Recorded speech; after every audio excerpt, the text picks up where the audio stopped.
Bienvenidos a los estudiantes a este diplomado de farmacología clínica en perros y gatos. Soy el doctor Humberto Morales y la sección que yo voy a presentarles es de neurología. Me gustaría empezar con algunos principios básicos de neurología para que después podamos tratar de comprender un poquito más cómo funciona el sistema nervioso, en base a él poder hacer un examen neurológico suficiente, y en las siguientes sesiones veremos lo que serían las enfermedades que puedan ser tratadas farmacológicamente.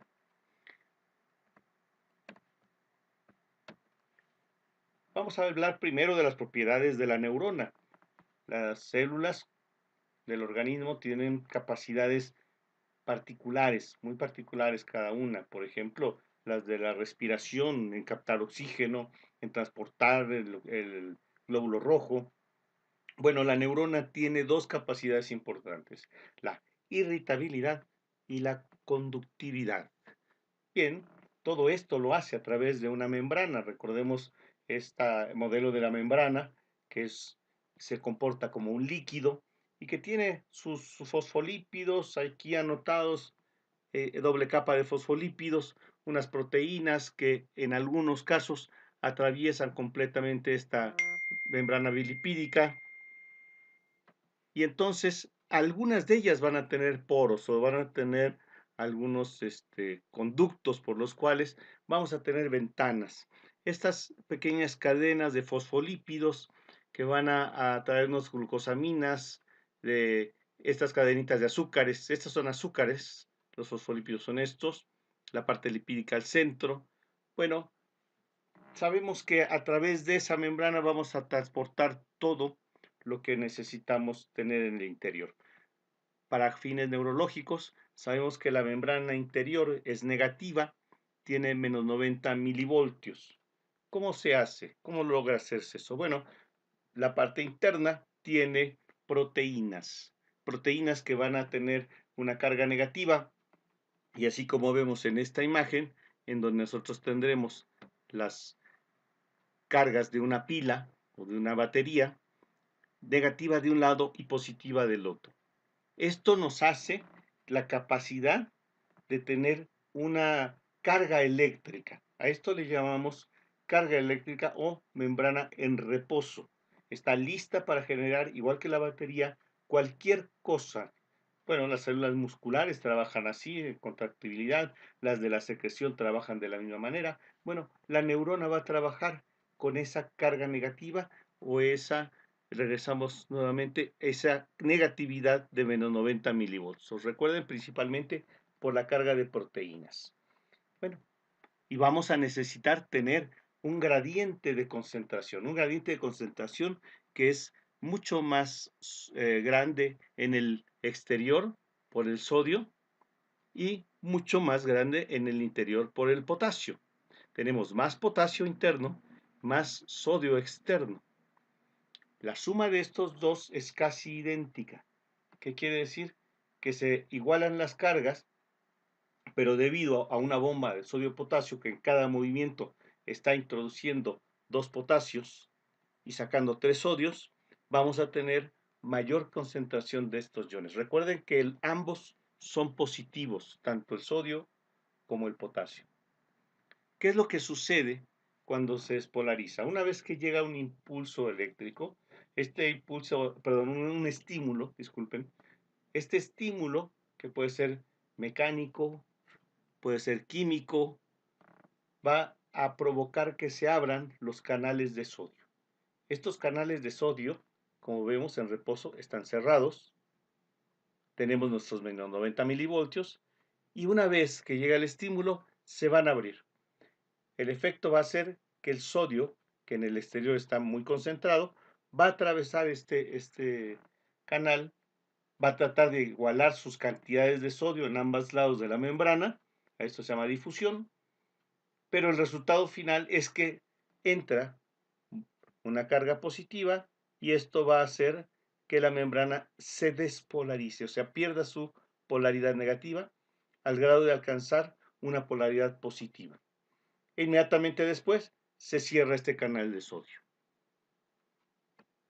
Una vez que ha pasado esto, la neurona abre canales ahora de potasio. El potasio va a salir muy rápido por dos características. Una, por su concentración interna, que es muy alta, y la otra, por rechazo de cargas con el sodio que ha entrado. Recordemos que positivo y positivo se van a repeler, igual que negativo con negativo, y entonces atravesará muy rápido esta membrana a través de sus canales de potasio, y vemos en esta imagen como de menos 90 milivoltios se van a abrir los canales de sodio, llegamos a más 30, después va a decaer porque se van a abrir los canales de potasio y volvemos otra vez a tener este menos 90 nuevamente.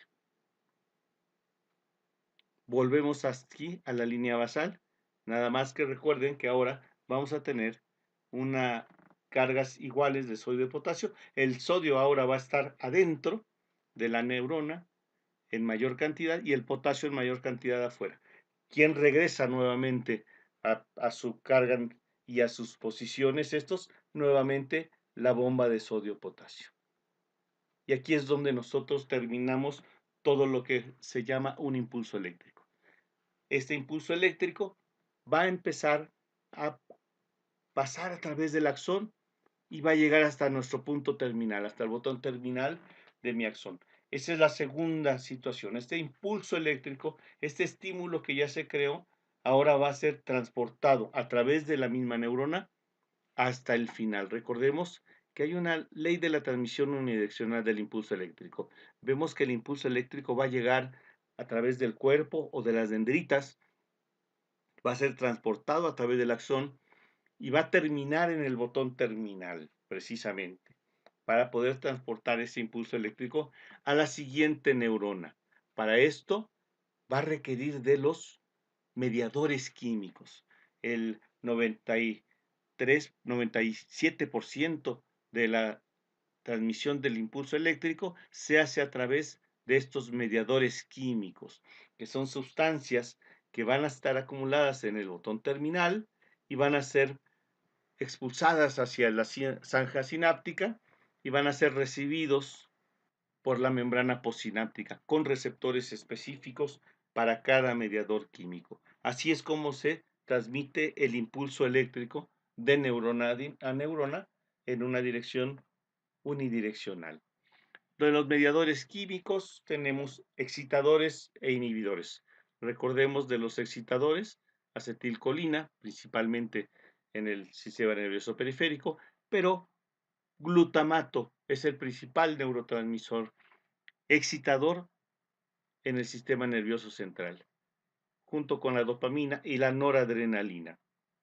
Y por otro lado, los inhibidores, que sería el principal, el GABA, la glicina y la serotonina, pero principalmente el GABA como principal mediador inhibidor, como principal mediador químico inhibidor o neurotransmisor, en este caso, dentro del sistema nervioso central. Estos los vamos a retomar más adelante cuando veamos algunas enfermedades.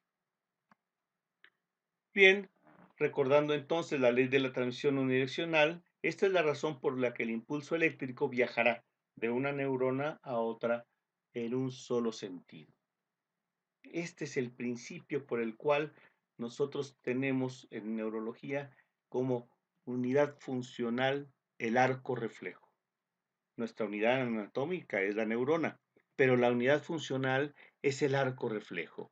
Este arco reflejo es una información que se capta, en este caso ejemplificamos el reflejo patelar, en el cual golpeamos el ligamento rotuliano, el ligamento patelar, y esta información va a viajar en forma ascendente.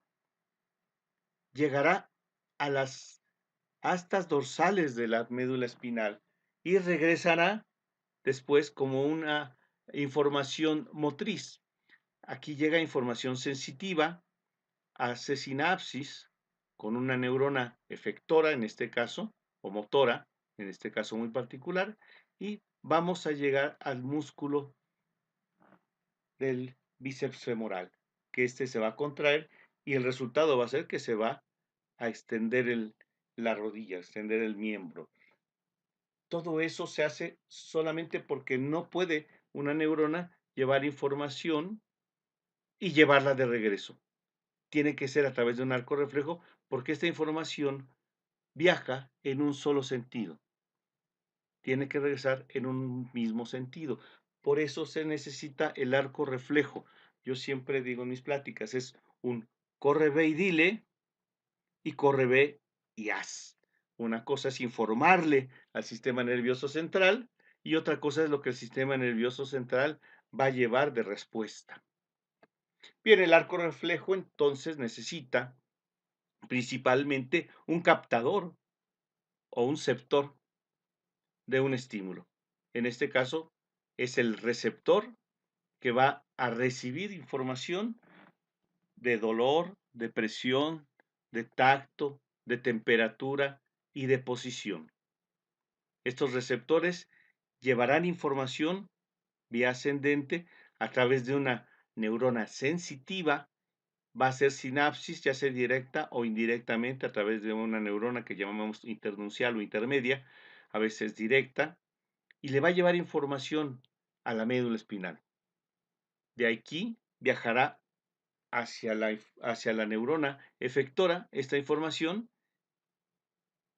por una vía eferente, una vía que va a llevar esta información de regreso, y por último al órgano efector, o sea, a la unión, en este caso muy particular, vemos fibras musculares, a la unión neuromuscular. Dicho sea de paso, una neurona hará sinapsis con solamente 3 células, con otra neurona, con una glándula o con un músculo.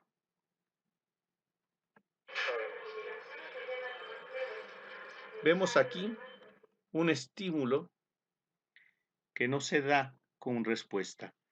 Está haciendo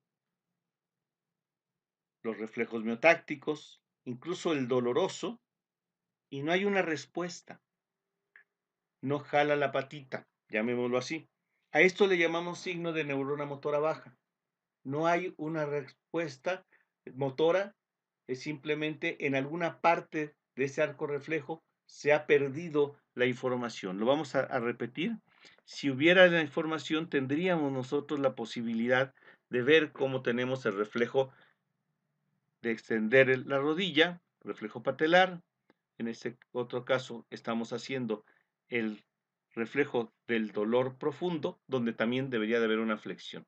Que no responda la cabeza es simplemente ausencia del dolor.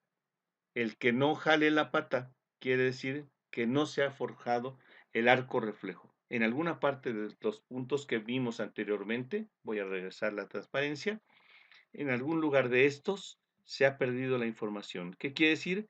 Que si no tengo bien el receptor, si no tengo la vía aferente, si no tengo la zona medular intacta o no tengo la vía eferente o no funciona mi unión neuromuscular o el órgano efector, no se va a dar la respuesta.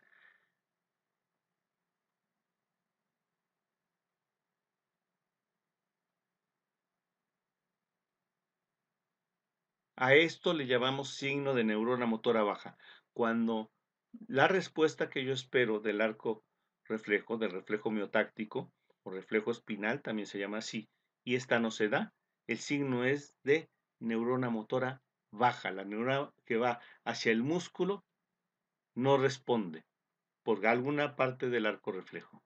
Y también tendremos lo que se llama integración.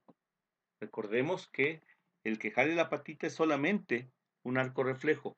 El que haga alguna acción encefálica, alguna acción de que me dolió, de que trato de huir, de que trato de morder o chillar, esto está diciéndome que además del arco reflejo, esta información ha viajado, ha atravesado vía tractos ascendentes y le lleva información al cerebro diciendo me están pellizcando, me están dañando o me están colocando los pies en alguna forma diferente. Para que el individuo tenga conocimiento de su entorno, de su acción. Eso ya es el conocimiento y esto tiene que ser a nivel cerebral. Un estímulo medular debe de viajar hasta estos centros o núcleos sensores y después, lógicamente, hacia los motores para regular esa respuesta, que no sea nada más de arco reflejo. A esto le llamamos integración. Vemos nuevamente aquí otro paciente. En este caso, la lesión se da igual que el anterior en el arco reflejo. Este es un paciente con una lesión medular, una lesión que no tiene una respuesta de arco, no tengo un reflejo de flexión. Esto me indica el sitio de la lesión. El hecho que además no tenga una respuesta encefálica me está diciendo que no tiene integración. Las dos cosas me indican, una, en dónde está la lesión, en donde tiene la función refleja, en este caso sería la zona lumbosacra, lumbar 4, sacro 3. Y la segunda es que esa información que nos se está recibiendo tampoco se está recibiendo aquí arriba. Quiere decir que la lesión es muy severa. En neurona motora alta. ¿Qué quiere decir la neurona motora alta? Es la respuesta se da, vemos cómo se está flexionando el miembro. Cualquiera diría que está sintiendo y sin embargo, pues está comiendo. Está teniendo dos situaciones que vemos aquí. La primera es que sí hay una respuesta refleja, sí hay un arco en donde hay una flexión. Me indica que si se da la respuesta, el arco reflejo va a estar íntegro, pero la información hacia adelante libera a la neurona motora efectora o neurona motora baja. Y aquí es donde quiero tomar la información que estamos recibiendo, para ser muy claros. Si no se da el reflejo, pues quiere decir que está en la zona medular del arco mismo. Pero ¿qué pasa cuando sí se da? Esta está libre. Y aquí hacia adelante ya no le llega la información. Podría ser que pueda sentir, pero la respuesta va a ser exagerada y no va a poderse mover mucho voluntariamente. A esto le llamamos signo de neurona motora alta. Esta neurona motora alta es una neurona que está aquí arriba en los centros motores, que recibió información sensitiva y que va a llevar información de movimiento, por eso se llama motora, hacia la neurona motora baja. La función de la neurona motora alta es la de ser moduladora de la respuesta, para evitar que ésta sea exagerada, que sea autónoma. Siempre es un regulador de la neurona motora baja. Le da una respuesta modulada. Y si podemos hacer un ejemplo, sería como si tuviéramos un caballo y un jinete con la rienda. El caballo es la neurona motora baja, que va a responder siempre en forma autónoma, y la neurona motora alta es el jinete con una rienda que lo va a regular. Si yo libero al caballo, si yo libero a la neurona motora baja, la respuesta es exagerada, como en este caso, con movimientos exagerados y bruscos. Esto me está dando signo de neurona motora alta. Si se da la respuesta refleja, es neurona motora alta. Claro que también vemos algo que se llama extensión cruzada. Vemos cómo al flexionar una patita se estira la otra. Recordemos esta palabra, extensor cruzado, y la retomaremos en el examen neurológico del perro y del gato. Ahora sí, vamos al examen neurológico del perro y del gato. Es básico para la neurología el saber en dónde está localizada mi lesión. Y eso se basa el examen neurológico. Vamos a reunir signos que tenga el paciente con algunas pruebas que nosotros haremos y en base a esto emitiremos un diagnóstico de en dónde se encuentra localizada mi lesión. Bueno, tendríamos nosotros 6 sitios en donde nosotros podemos localizar una lesión neuronal. Digamos que es un mapa geográfico. Y en cualquier lugar donde nos encontremos, sabemos que las personas de costa tienen una cocina muy particular, igual las personas de montaña, igual las personas que viven en las partes centrales o bajas, o dependiendo de lo que hay en su entorno, van a tener un guisado especial y los reconocemos por esa situación.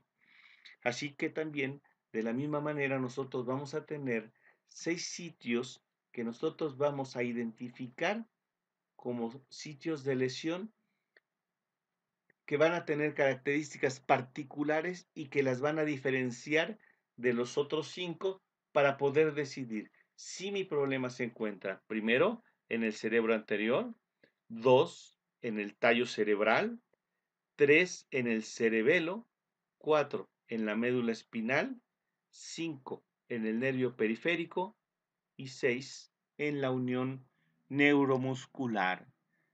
Los que han estado viendo correr este video, lo vamos a ver nuevamente. En ese orden vamos a ver las afecciones y voy a estar platicando de cada una de ellas. Vemos aquí que este paciente no responde a los estímulos que le estamos haciendo. Está despierto, pero no está consciente. Eso me lleva a cerebro anterior. En este paciente estamos conscientes, pero sus movimientos son exagerados. Es una respuesta exagerada de los movimientos. A estos le llamamos lesiones cerebelares. Aquí tenemos un paciente con una parálisis facial. Sabemos que los músculos faciales están dados por el nervio craneal 7 del tallo cerebral. Ahí es donde localizamos esta lesión.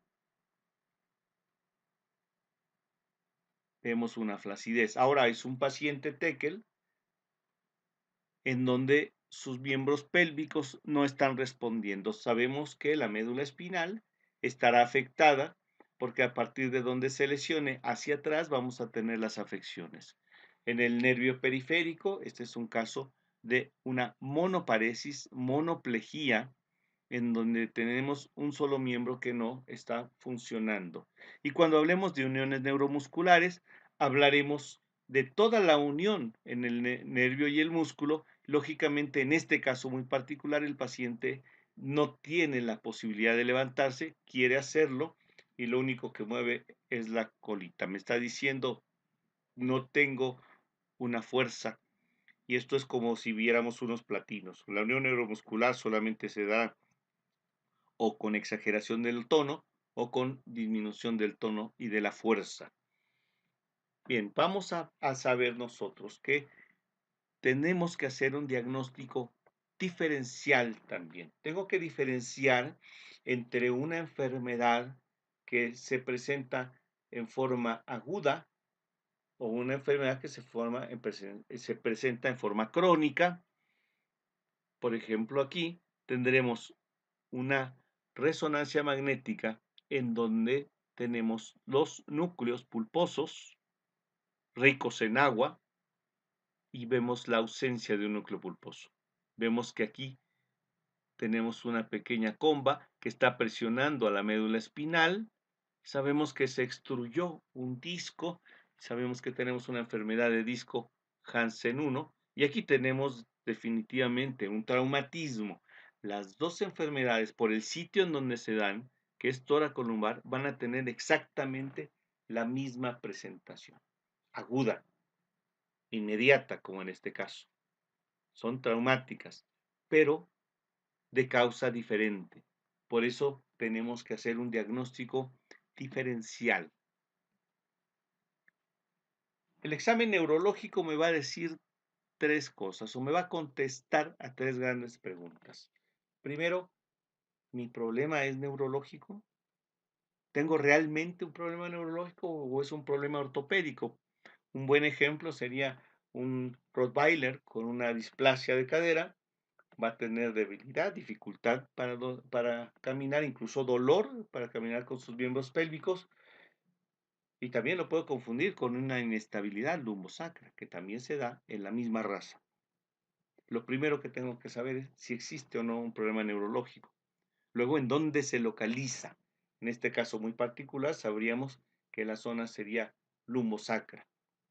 Y por último, el mismo examen me va a estar diciendo qué tan grave es esta enfermedad, qué tanto me va a dañar el paciente y lógicamente me ayudará a un pronóstico, si este pronóstico puede ser pues favorable o puede ser muy desfavorable.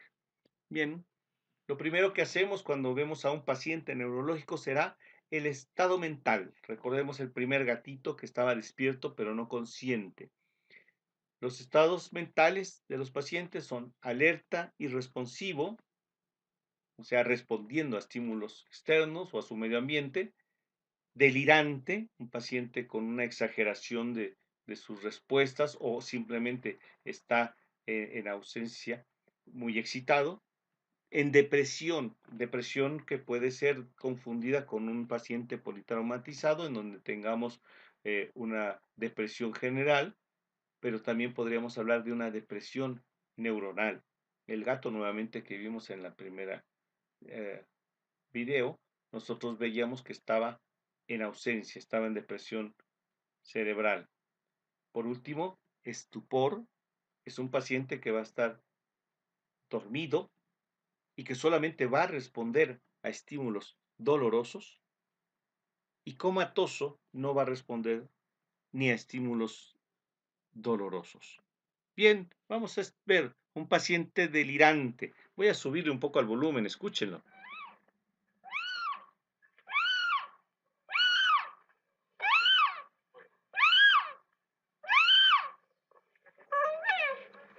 Es un paciente que no está recibiendo ningún estímulo, pero que está teniendo una actitud delirante. Vemos un paciente con depresión mental.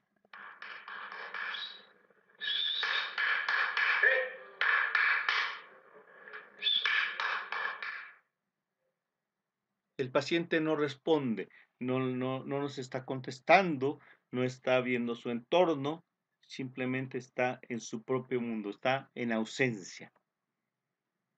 En este caso, un paciente con estupor. Aplaudimos, le hacemos cuchi cuchi, tratamos de que conteste esa oreja tampoco, pero le hacemos un estímulo. Y sucedió algo importante. Lo voy a repetir al final. El ojo se coloca nuevamente en posición central, parpadea y parece que está despertando, pero he dejado de hacer el estímulo y el ojo se vuelve a dormir. Vuelve a caer en estupor. Nuevamente. Así estaba originalmente, con el ojito abajo.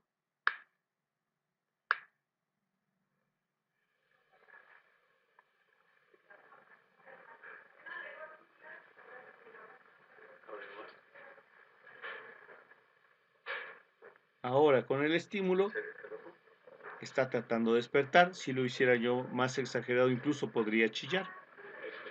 Dejo de hacer el estímulo y el paciente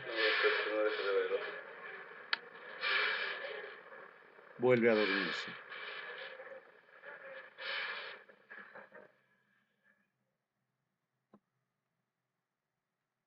Y por último, un paciente en coma va a ser un paciente que, a pesar de los estímulos dolorosos que yo le esté haciendo, no va a tener una respuesta. Y en este caso podemos ver a un paciente en una postura de descerebramiento.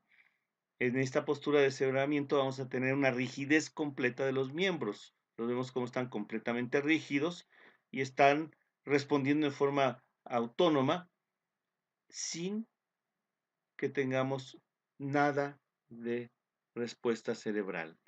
Este paciente está descerebrado, está en estado de coma, con rigidez de sus miembros. Es una de las posturas clásicas de pacientes descerebrados. Bien, lo siguiente que tendremos que hacer será evaluar el paso y la postura. Tenemos que saber si mi paciente tiene un paso y una postura normal. Este es un amiguito muy querida que siempre le gusta hacer ejercicio. Y vemos un movimiento incoordinado. Ya vemos otra vez nuevamente pacientes que no coordinan. Así es que esta incoordinación la llamaremos ataxia. Este paciente tiene una ataxia. En cambio, este otro paciente está débil, no se alcanza a sostener y tiene una paresis, pero se alcanza a sostener todavía parado. La diferencia del que no se alcanza a parar. El primero es una paresis ambulatoria y el segundo una paresis no ambulatoria. En el caso de las paresis, vamos a poder hablar que si es tetraparético o si es monoparético, quiere decir un solo miembro, dos miembros, hemiparético de un solo lado, por ejemplo. Este perrito tiene una paresis tetraparética en este caso, no se puede levantar, igual que el anterior. Y el cocker tendrá una ataxia. Hay que diferenciar entre ataxia y paresia. Normalmente la ataxia será adelante de donde está el miembro afectado y paresis en la zona del arco reflejo. Punto muy importante es evaluar la propiocepción o la capacidad propioceptiva. Hablamos de los receptores y estos sectores o receptores dijimos que eran hacia el tacto, la presión, los cambios de temperatura, al dolor y a la propiocepción. La propiocepción es la capacidad que tengo del conocimiento de la posición de mi cuerpo en el espacio sin necesidad de verlo. Se evalúan las capacidades propioceptivas deteniendo el cuerpo del individuo. Vamos a ver nuevamente el tórax. Es muy importante cómo se hace una buena propiocepción. Hay que sostener al paciente sin cargarlo, pero para que el miembro pueda hacer el movimiento por sí solo, sin necesidad de estar siendo sostenido o el sostener todo el peso del individuo. Eso se logra, y vamos a verlo nuevamente, la mano del evaluador debe de estar deteniendo el tórax o deteniendo el abdomen, dependiendo del caso que sea, y permitiendo que el miembro lo haga en forma correcta, regresando a su posición normal en menos de 2 segundos, y se debe de hacer doblando el miembro torácico, el miembro pélvico, dejando el dorso sobre la superficie, no jalando al paciente. No hay que jalar la patita, simplemente hay que doblarla. Vamos a verlo nuevamente. Vemos cómo lo sostuvo de estar abajo, hace el movimiento en el mismo lugar, lo regresa, pero muy importante que está sosteniendo el paciente. Y lo está haciendo exactamente en el mismo lugar, sin jalarlo. Lo único que está haciendo es evaluando esta capacidad propioceptiva. Vemos nuevamente entonces que mi capacidad propioceptiva del miembro torácico izquierdo es ausente. Y del miembro pélvico izquierdo es presente. Puede estar disminuida si tarda más de esos 2 segundos en regresar. Hagámoslo varias veces para ver si puede fallar en alguna de ellas. Si falla la primera ya no es tan necesario. Otra evaluación es hacer movimiento de carretilla de estos pacientes. Vemos algo muy importante. En este movimiento de carretilla, la nariz debe de ir dirigida al frente, no así hacia el piso, y los movimientos deben de ser un caminar normal. Vemos aquí un paciente que hacía movimientos pequeños y este definitivamente no es capaz de sostenerse. Vemos nuevamente, vamos a regresar a este video. Vemos esta mano izquierda como está como levantada un poco, esto lo vamos a ver más adelante, se llama la mano del predicador. Vemos la, la cara hacia abajo, la nariz apuntando al piso. Esto indiscutiblemente es una lesión cervical o cérvico-torácica. Lo vamos a ver en columna, pero aquí carretilla es muy importante para evaluar la columna, sabiendo que el paciente esté correctamente caminando aparentemente, podríamos hacer estas evaluaciones y encontrar ciertas ah, anomalías. Pero también podríamos nosotros hacerlo en pacientes que tienen ya alguna signología, pero sospechamos que el problema sea cervical, cervicotorácico o en este caso lumbar o toracolumbar o lumbosacro. Repetimos, vemos cómo no se puede apoyar, el cuello no se mueve, está corto.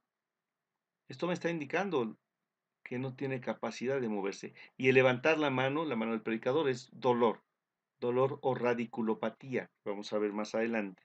Y si vemos al Rottweiler, él no es capaz ni siquiera de poderse sostener con sus miembros pélvicos, pero los miembros torácicos están correctamente bien. Así es que la evaluación de carretilla es muy importante para evaluar la columna.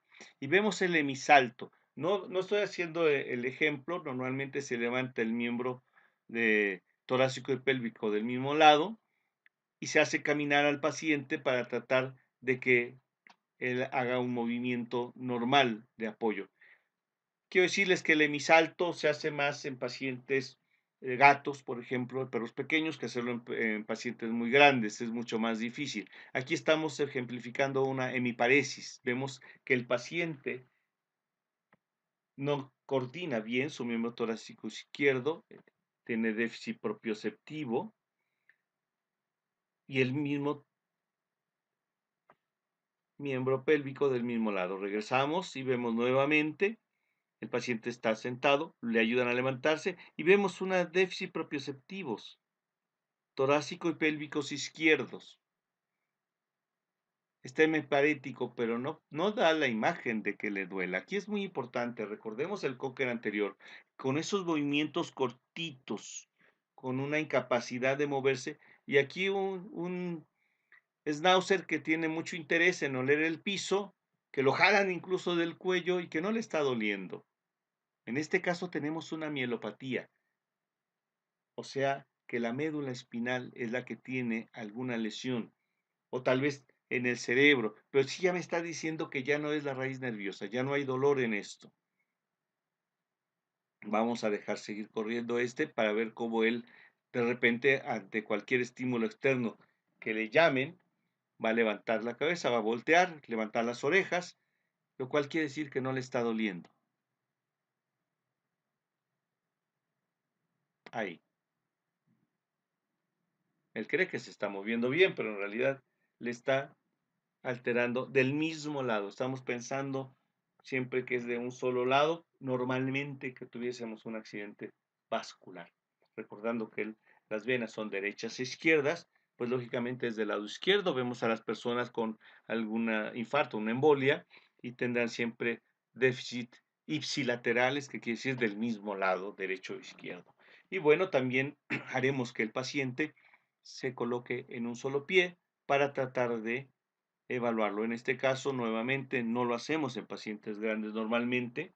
Los vemos caminar primero, acuérdense, primero paso y postura, y vemos cómo tiene un déficit propioceptivo del miembro pélvico derecho.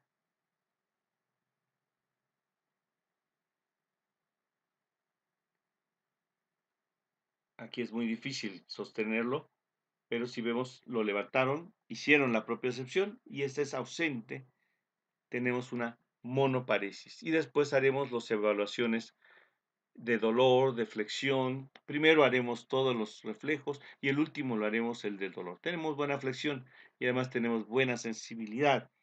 Si el paciente no presentara buena sensibilidad o buen reflejo flexor, los pronósticos van a ser menos buenos. Recordando mis 3 puntos: si es una lesión neuronal; dos, si es tal lesión, bueno, primero si es una lesión o no, luego de en dónde se localiza, por último, qué tan grave es.